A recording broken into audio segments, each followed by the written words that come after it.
What's up, guys? It is Jonathan with One Big Impact. Um, Something that I've noticed is I don't really have like a YouTube channel that's got all the flashy stuff and everything, and um, I guess I've come to accept and like the ease of posting and everything. So if you ever want the frills and thrills, feel free to find them somewhere else. I'm drinking beef broth because I got a headache. I'm assuming that's due to the lack of salt, sodium. So I recently read a book called by Martin Meadows called Daily Self-Discipline. I read this book in 3 days.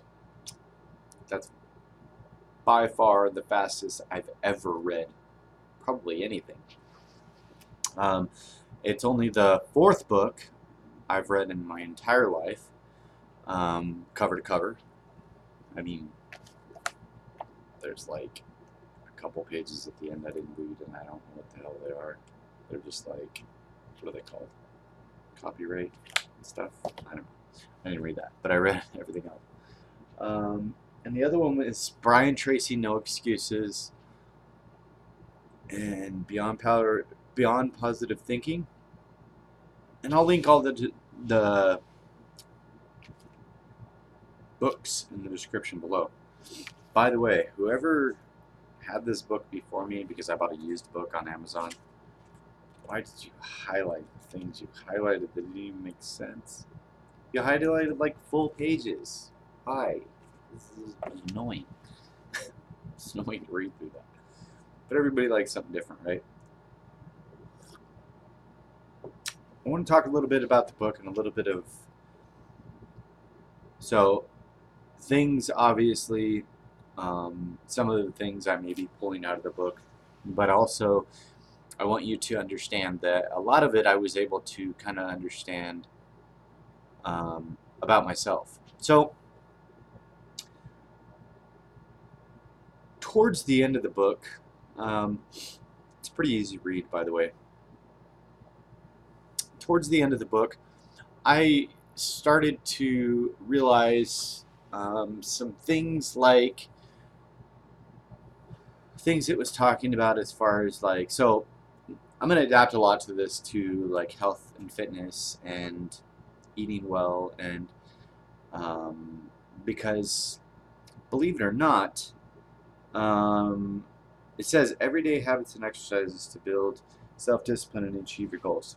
I'd say about 90% of the book was health and fitness and food related. I did not anticipate. I didn't even know that.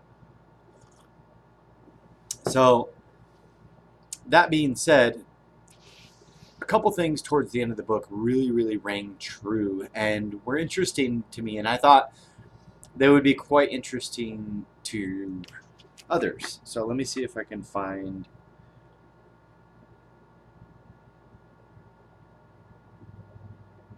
a couple of them really quick.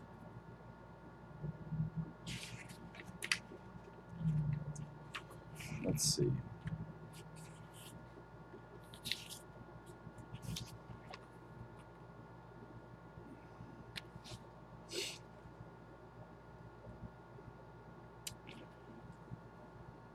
I want to be careful about the things I say because as individuals, I don't know what the hell scratched me. As individuals with unhealthy relationships with food, as a lot of us are, we tend to manipulate and take things that are said by ourselves or said by others and use them to manipulate our own journey in the most negative ways possible. And I'm saying that from experience. I'm not saying you. One of the things was interesting, without even going into the book, was I really want to quote while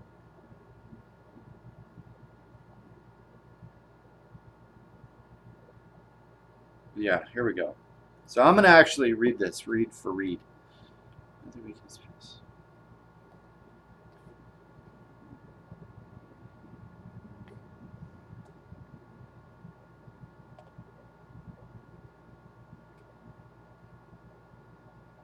You find it good. Let me just paraphrase. Is that the right word? I think I used that. Ooh, I used the new word. What? I think I remember that from English class a couple years ago.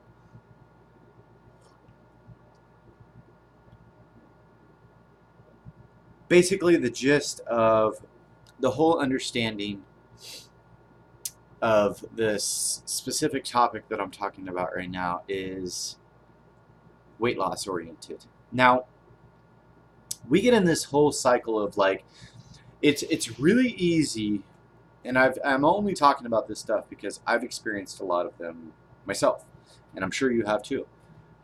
We get in this cycle of, say you start wanting to lose weight and you lose like, you're going for like a month, right? And you go for a month and you lose 5 pounds or 10 pounds or 20 pounds or whatever, right? And it works out really, really well. And you're so excited, so excited. And the thing is that we really put emphasis on negativity. It's so much easier to latch on to negativity than it is to positivity. Positivity is like, oh, cool, cool, cool, cool, and we say, yeah, I lost a pound, and we let it go. Or I lost 20 pounds, and we let it go. But then, say one day you go to the scale, and this is an exact scenario out of the book, so this is not my scenario, but it's a very real scenario that I have dealt with in the exact sense, and I know you have too. And then say all of a sudden you go to the scale and you're up a pound. You've had 5 weeks of drop, drop, drop, drop, drop, drop, drop. And all of a sudden you bumped up 1 pound.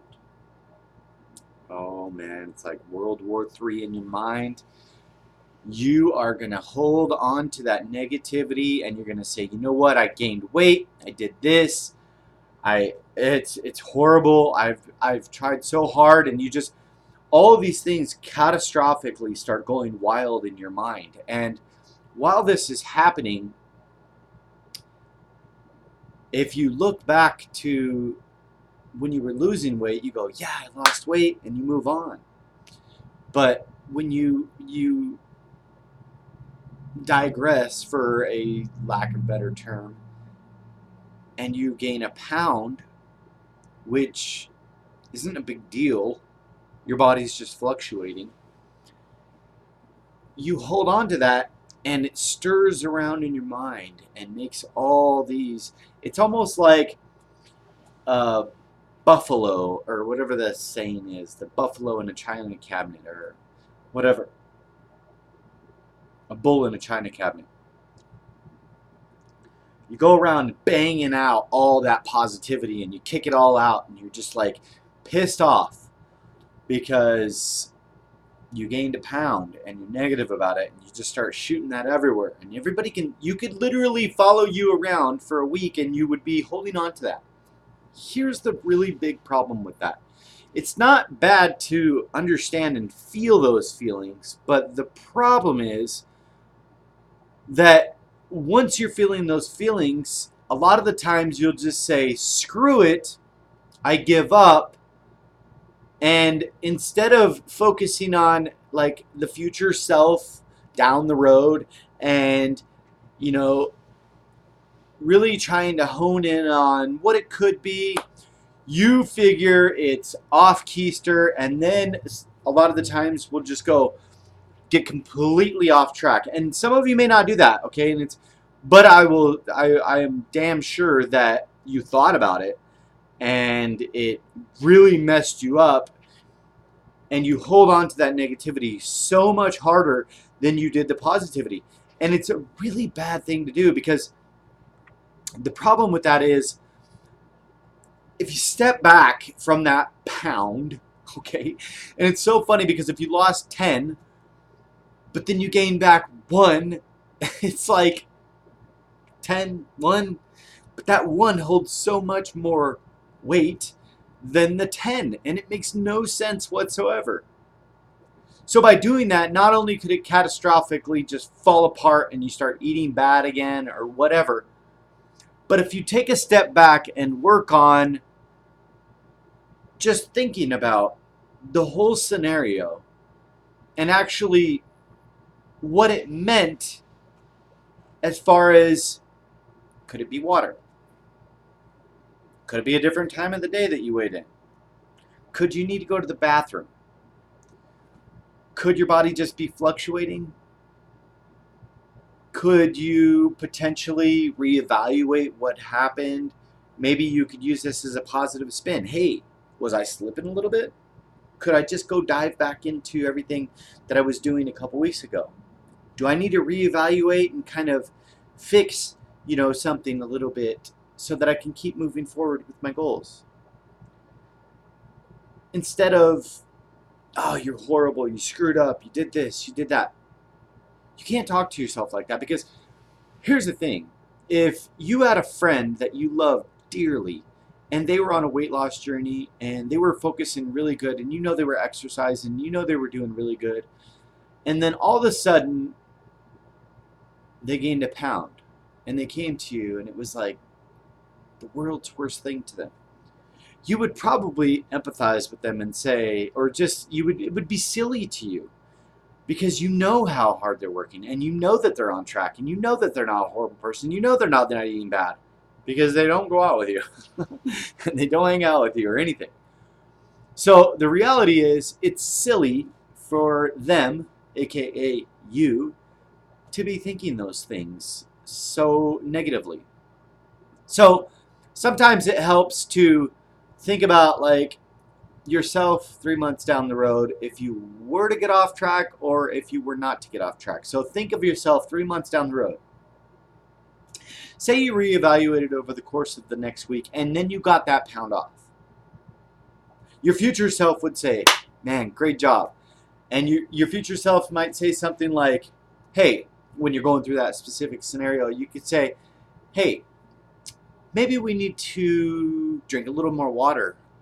Or maybe we need to make sure we have our meal prep.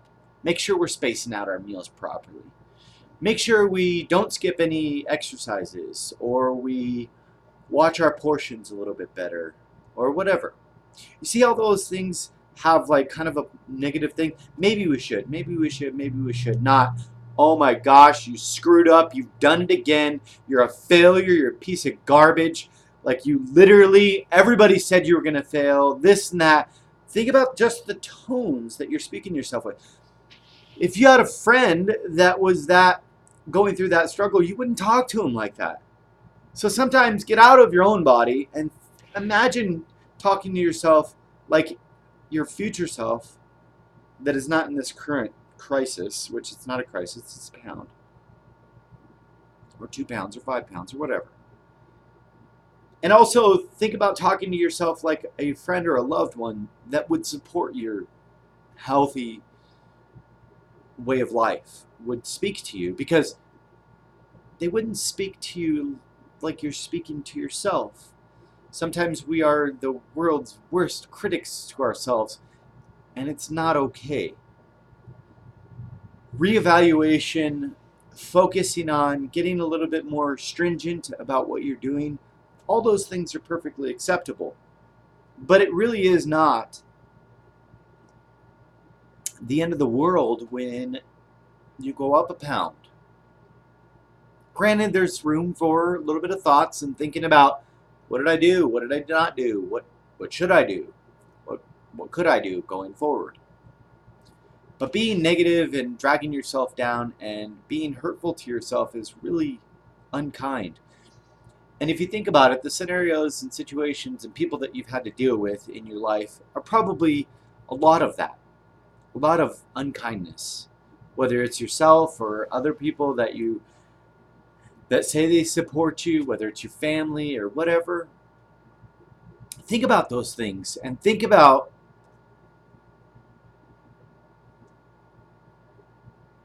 the long term. If you reevaluate and you don't go eat poorly, and you just give yourself a little bit of time, maybe meditate, relax, listen to some calm music, practice just thinking. Don't do anything drastic. Don't even leave your house. Don't even leave where the scale is. And I know that sounds crazy, but think about it. If you go or act emotionally, or you're driving down the road, sometimes you'll end up in the drive-thru. Sometimes you'll end up at a grocery store or face deep in ice cream. And then by then, you've already taken the step backwards. But here's the thing. When you gained that pound, or whatever the fluctuation in the scale was seen by your eye, you didn't do anything wrong. It's not a perfect process. And you're not a perfect person.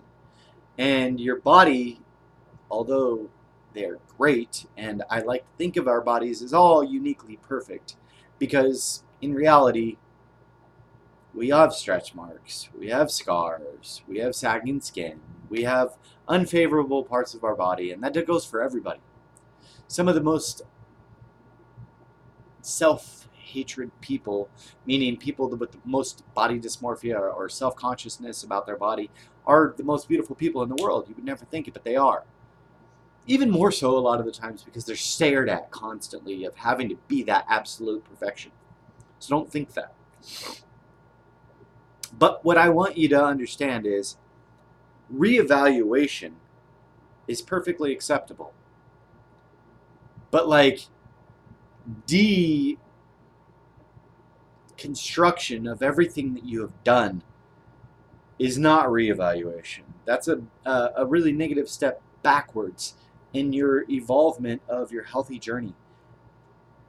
And I'm not going to lie to you, okay? We have all fallen. And you'll probably fall again. I think the biggest thing is looking at your healthy journey as a massive whole. Massive whole. Because if you can work on like self-discipline, just disciplining yourself that one time to deal with seeing that raised pound and moving forward without having some catastrophic event in which you eat bad for a week or a month or a year. You guys got to think about this realistically. Some of us out there have 100 pounds, 200 pounds extra. Okay? Health and fitness is not optional for you. It's mandatory. It really is mandatory that you get in shape. It's mandatory because the most important thing that you can worry about in this life is positive health. And let's be completely honest. I was 342 pounds, and I was not the epitome of health and fitness. I'm probably still not. Okay? But every day I'm trying. Every day I'm trying to make sure that I make it a priority and make it mandatory that I focus. I'm not going to lie, there's been months, weeks that I've been off track and I've had a hard time. We all go through things, okay? We just had World War III happen at my house the other day. My kid literally ripped his door in half and no longer has a door. His wall is halfway broken down because of anger and fighting and things that really don't need to exist, you know? And that's stressful. And it's hard to deal with. And a lot of you guys have scenarios and situations in which are extremely difficult to deal with. The things that I deal with are probably not much for some other people. You know, there's people out there that are dealing with loss, emotional stress. Maybe it's a divorce. Maybe it's a separation. Maybe it's a new relationship. New relationships can be difficult.